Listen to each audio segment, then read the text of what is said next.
chat, I do not see I cannot see everybody, so I want to be able to see everybody. So if somebody can monitor the Yeah. chat for me, Yeah, that would be I will great. monitor the chat for you for sure, Rima.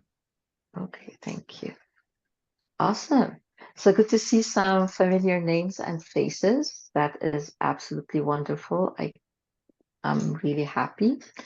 And this is a continuation for what we did on Monday. So after I welcome everybody, and after this introduction, let's give us a little bit of a reminder of what we did in the previous session.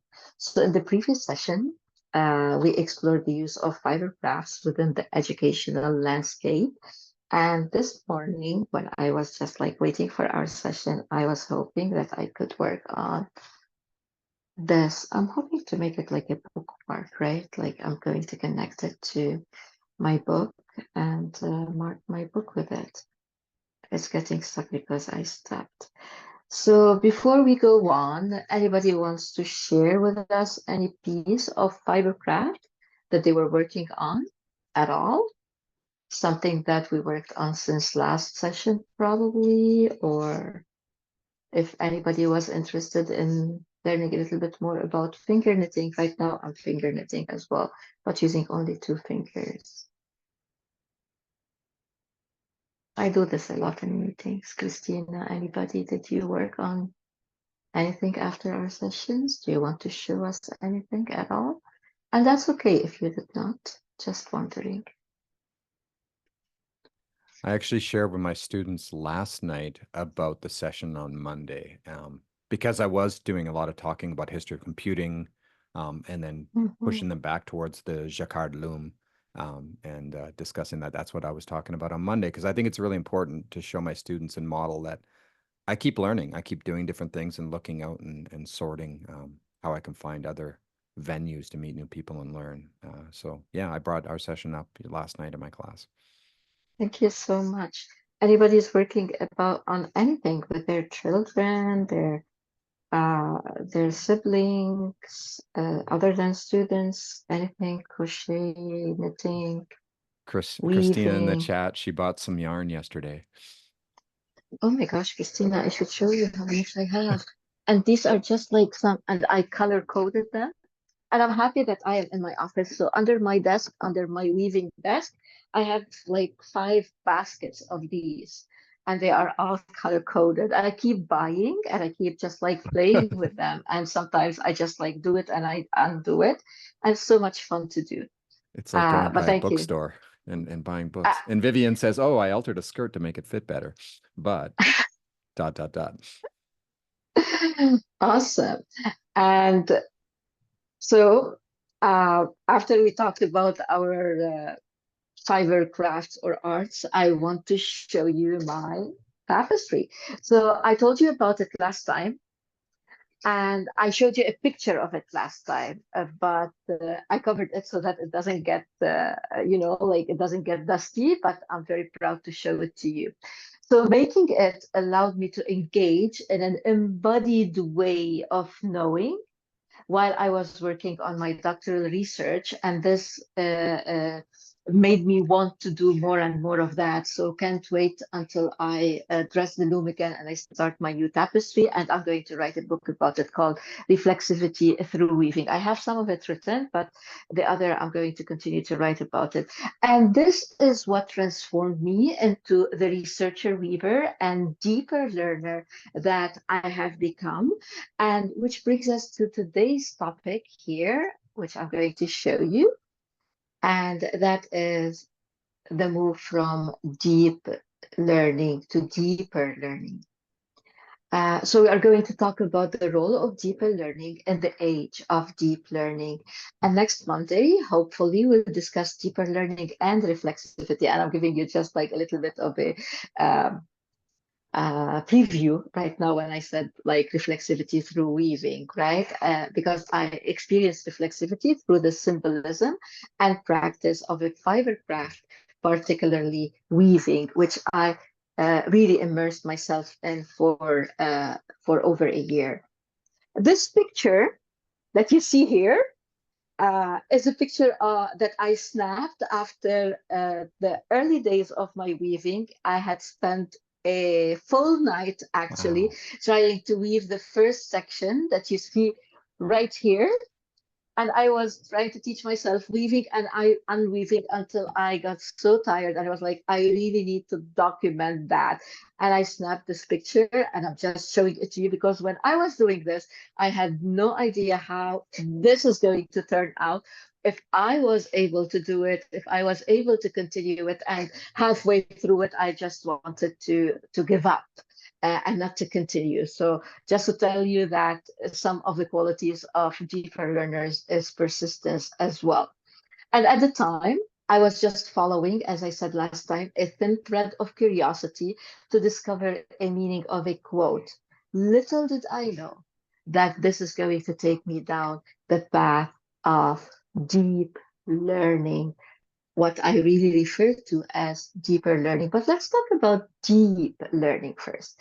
And I'm going to try and share here a whiteboard. Let's see if I can do that. I will need to move my screen. And I want some of us to try and write what we mean by deep learning or what we understand by deep learning. First of all, I will stop sharing my screen. How am I going to stop sharing it? It's not allowing me to stop. I can't see my. I got it for you. I Yeah. stopped the Okay. sharing for you. Thanks. Yeah. All right. Awesome. And let's put out a whiteboard here and start by probably writing. If you grab the T to the left, and let's try to write all the words that we think the word deep learning means. So Maha said it's not surface learning.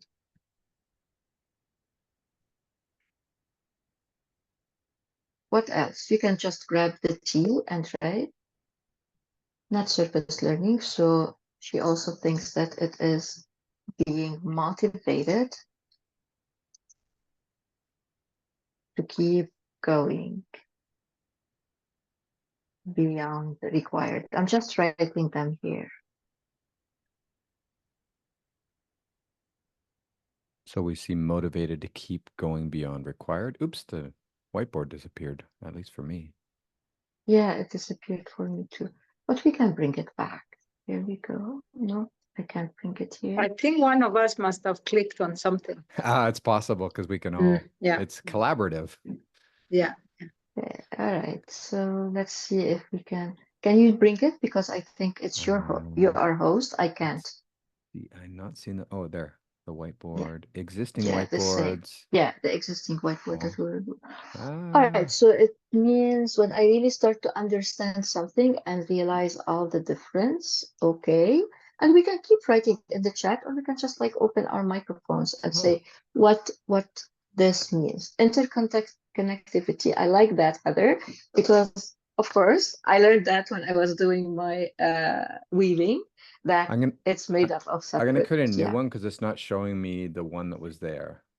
Unless you're able to do it. We weren't that far in, so I think we'll just create a new one because the interface. And I apologize. I'm learning here because I never use whiteboards, but it didn't show me You the know, one we had. I can show the one that I had created previously when I was exploring with that, but that's different. Not the same one that we were creating right now.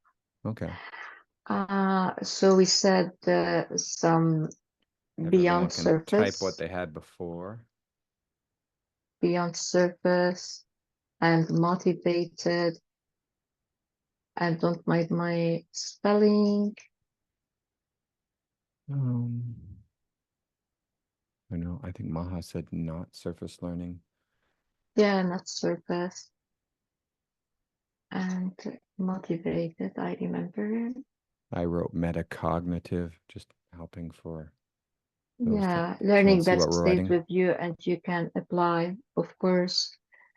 Start to understand something and realize different layers. I like that. I like how people are using different tools. Rabbit hole, Different says Vivian in the chat. layers, rabbit Realize different holes. layers. Yeah, Interconnectivity, I see. Someone's pulling mhm. up a yellow post-it. Fun. Fun. I like the fun one. The fun Yes. one is totally relevant.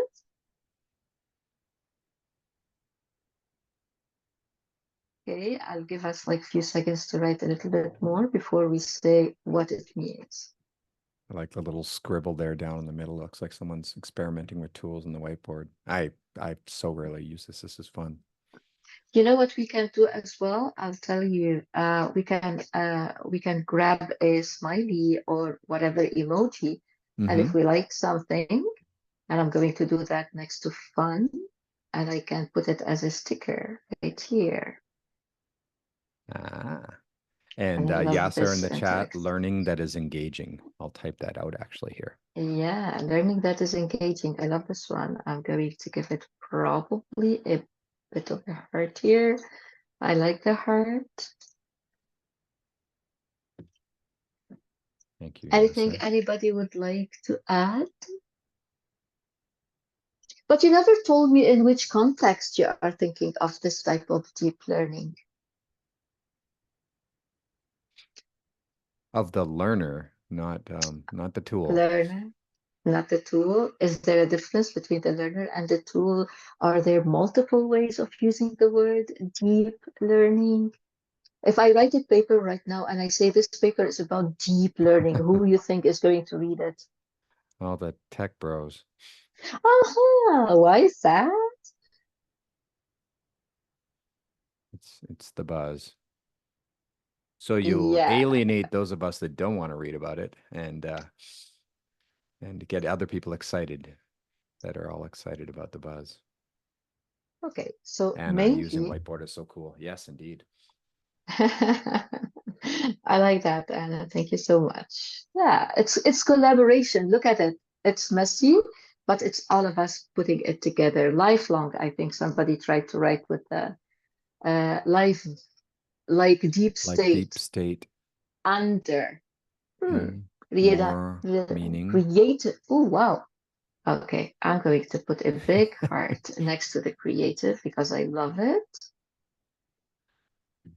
And learning that stays with you and you can apply to other activities. All right, so can we move beyond this whiteboard right now and go to what we think deep learning means in the tech field? If I share my screen, sharing your Okay. screen will close the whiteboard. I'm going to share my screen right now. Okay. Go ahead. You should be able And to. that is okay. Are we all seeing my screen? Yes, deep learning when you hear the term deep learning. Okay, all right. So when we hear the term deep learning, what does that mean? And we wrote that. And we said that if I write a paper right now and I publish it about deep learning, everybody is going to think that it's connected to computers and tech people probably will read it. Because right now, what it means is a class of machine learning algorithms that use multiple layers of neural networks that mimic the network of the brain and to understand complex patterns in data. I'm not going to talk about this a little bit more because as a concept, although the term right now is being used as deep learning, the concept existed way before that in 1986 when probably Ramhart, Hinton, and Williams wrote their paper on propagation. This is not the heart of our session today, but I just wanted to throw that out. What deep learning means in education is probably all the things that you were mentioning right now and a little bit more. um, let's see what it means in education. Together, looking here, I chose three big examples from educators I have studied, and probably you did as well. In 1972, this is from the psychology where the term deep started being connected to learning, introduced the concept of deep learning as a higher level cognitive processing that involves longer time for analysis, leaving a more persistent or deeper trace in the memory. That's why they started referring to it as deep. So it's more about the quality of learning than a strategy of teaching. So unlike surface learning, as Maha mentioned, it's mostly compared to surface learning. Deep learning refers to profound understanding of knowledge that enables the learner to grasp not only what that knowledge is, but as you said, how, why, and when that knowledge can be used. So also, according to Laird and colleagues, students who use deep approaches to their learning tend to read more widely, combine a variety of resources, discuss ideas with others, reflect on how individual pieces of information relate to larger constructs or patterns, and apply that knowledge in real world situations. So they're putting a lot on the shoulder of deep learning. So let's focus on one idea that I really like from Laird and et al. In 2008. And this was towards the last time I was reading about the word or the term deep learning, and that is the word discuss. Just going back to the whiteboard exercise that we did right now together. Of course, you noticed how by collaborating and discussing and talking and exploring all together, we came up with a very nice product. It looked a little bit messy, but it was the product that we all contributed to. And it looked nice. I really loved it. Thinking of discuss or interact, a very important scholar in my field, in the field of distance education, Terry Anderson, that I have known personally and interacted personally when I was studying for my doctoral and beyond that as well, and other scholars that I interacted closely in the field of distance education, talk about connections and interactions and the importance for that in establishing deep learning. Particularly Anderson talked about discussions or interactions that in the term of what he calls the equivalency theorem. And when I heard him talk about it, of course, like I was present in one of the times when he was talking about it, he argues that deep and meaningful formal learning in the context of education is supported as long as one of the three forms of interactions are present. This could be student-teacher, student-student, or student-content. So as long as one of these is at a very high level, deep learning is going to happen and meaningful learning is going to happen, but all of them need to be present. But if one of them is lower, and the balance happens when another one is higher. This and other studies build on that, and instead of saying, for example, interaction, they called it engagement. But little by little, when I was reading in the literature, I started noticing that the term deep learning was gradually fading from the educational landscape, probably mostly because the word deep or the term deep learning was starting being used as a subset of machine learning. Anything anybody would like to add around the idea of deep learning in education, in addition to all the things that we said when we were doing our whiteboard? And I'm seeing we had some messages here. Higher, lower orders of thinking. Does this come to mind at all? So my articulation is a little bit compromised. This report committee also used the broader term here, competencies, to encompass both the skills and the knowledge of the learner, and they organized them into these competencies that include cognitive, as you can see here, cognitive skills, which include thinking, reasoning, and other related skills. Intrapersonal, which involve self-management, including the ability to regulate one's behaviors and emotions to reach goals. And interpersonal, which involves expressing information to others, mostly communicating and interpreting others' messages and responding appropriately. These are some of the histories of the term deeper learning. Now, while these are a little bit new as an approach, a formalized approach and literature, these concepts are not new. They have existed in the world of education long time ago. They come from underlying theories that go back to conceptions about education established by probably Jean-Jacques Rousseau in the 18th century, Froebel in the 19th, and John Dewey in the turn of the 20th century, among other philosophers, educators who argue the importance of experiential, collaborative, and reflective forms of education over pure memorization. Again, pause here and let's see if you have anything to add. Looking in schools, they were going from one school to another in the States, looking at, and watching strategies of teaching, trying to find deeper learning. But in the introduction of their book, they described deeper learning as emerging at the intersection of three virtues: mastery, identity, and creativity. Don't be do not think of mastery in the sense of like perfection. I'm going to talk about each one of them and how it related to me and how it relates to us. So that is exactly what I experienced when I started with the uncertainties, not knowing. Remember that picture that I showed you?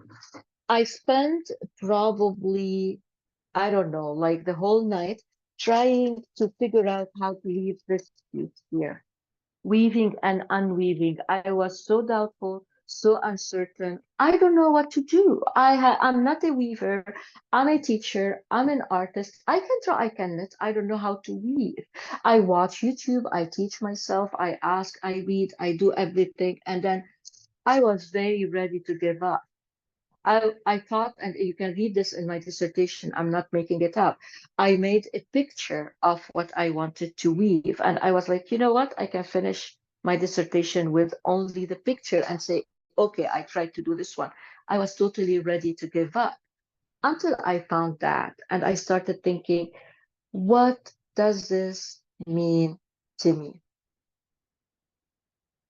Let's talk about, and it's not one is separate than the other. When they all intersect, this is when something emerges in deeper learning. I'm going to start with the identity. I didn't know who I was as a researcher. I didn't know I wanted to become a researcher weaver. I didn't know much about deeper learning. I didn't know what that meant to me.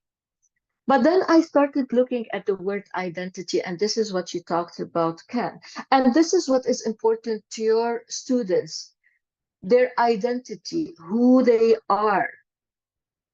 It reflects their internal sense of being and their internal sense of becoming. And for us as educators too, who am I? And who am I? And who am I becoming? What does this mean? What does this mean when I talk about identity? It means my entire belief system, my entire values, what I stand for, my history, my experiences, my culture, and my experiences that eventually become stories. As White said, we do not store our experience, and that is a big difference between us and computers. We story them, right? What are our goals, our purposes, our passions? What are we passionate about? And even if I drop something in the middle, even if I cannot figure out how to work a whiteboard, I still learned something about who I am. And then I can put a goal or a purpose, or this is not my passion. That's fine. I never use it. That's fine. I understand, right? But it's having a, a sense of being and a sense of becoming. And this is what makes each one of us unique, unlike ChatGPT. That I asked ChatGPT yesterday, how would you describe your identity? Just out of curiosity, because my identity is not the same as the identity of ChatGPT. And if I ask ChatGPT to write my essay, It's not reflecting my experience or my story or my purpose or my goal because it has a different identity. And it described its identity as being built around providing accurate and helpful responses. And I asked ChatGPT about about the experience that they have, and they said, I don't have experiences. I don't accumulate memories or feelings from interactions. Do I want ChatGPT to write about my experience? And that is where I challenge educators. I challenge us as educators to change our assignments, change our assessments so that they focus on the particular unique experience of somebody, of each of our students. And that's what I do with the teachers that I teach. I asked it about its personal history, and it said, I don't carry forward a personal history from one interaction to another. My experiences are about the data I process and the algorithms that guide how I understand and respond to questions. I said, what are your preferences? I prefer a color over another color. I make choices. It doesn't make choices. It makes the choices that I put in my prompt. I don't have personal agency or preferences. I do not choose or refuse to provide information. But they have guidelines and policies. What if those guidelines and policies do not align with my personal own values and guidelines and my neurological, the way I think? I shared last time. I have a neurodivergent son, neuroatypical, and I love that. I love how they think. I love how their identity comes across in everything that they do.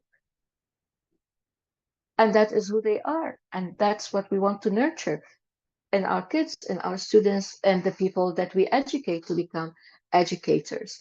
This is about a little bit of my thoughts about identity. Anything else that we want to talk about? And that is important for me because when I want to, in learning, we need to start thinking about the process of learning as opposed to the outcome. When we focus on the process is about the experience. It's not about the outcome. When we focus about the outcome, our students can very easily go to an AI and ask it to produce a certain outcome. I didn't ask ChatGPT to do that, but during the process of doing it, I learned a lot. I learned what deeper learning means to me, and it means that it changed my identity. Before I ask you what your thoughts are, I just want to mention one thing about deeper learning and the identity and the words of Meta and Fine 2019. It happens at the intersection of mastery, identity, and creativity. One of the things when we do math, when we engage in mastery, and I'm going to talk about it a little bit more, it's not perfection, it's just like repeating and refining. When we repeat and refine, something in our identity changes. Like, for example, I can start by saying, I don't know how to swim. But I start practicing swimming and I say, yeah, I can swim. And then when I keep practicing and practicing and practicing until I reach a certain level of not for perfection, but mastery, something in my identity changes and I start saying I'm a swimmer. The same thing happened with me when I was doing my tapestry, and that's why I had it displayed here behind me, because every single thread marks something in my learning. Even the mistakes that I made here, they made my learning visible. But with the passage of weft and the passage of time, I was getting faster and better until I reached a stage towards here when I started saying, I'm a researcher weaver. It changed something in me and how I identify myself. What are our thoughts about identity?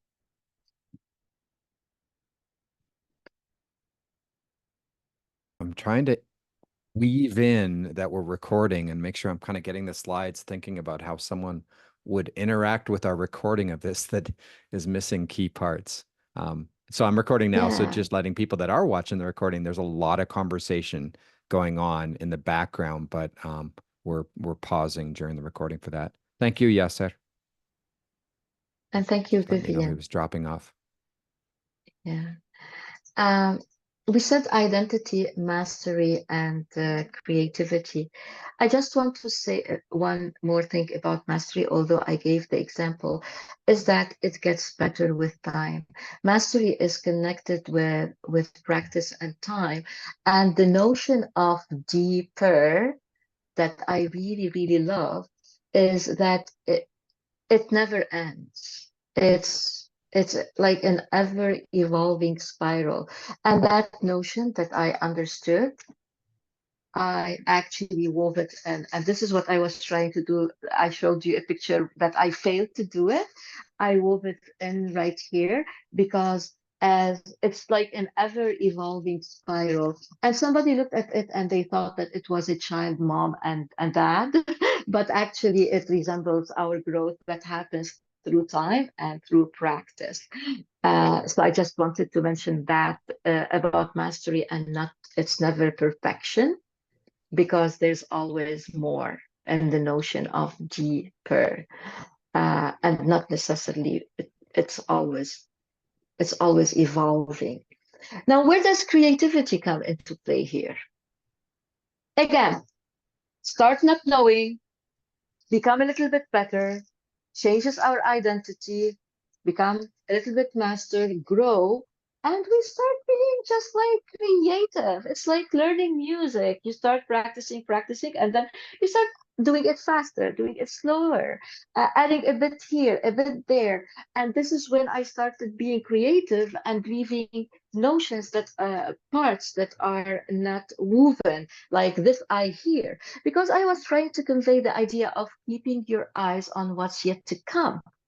And how did I want to convey that? And this is what I did very, very creatively by leaving a part that is unwoven, and by that negative space, I conveyed creativity.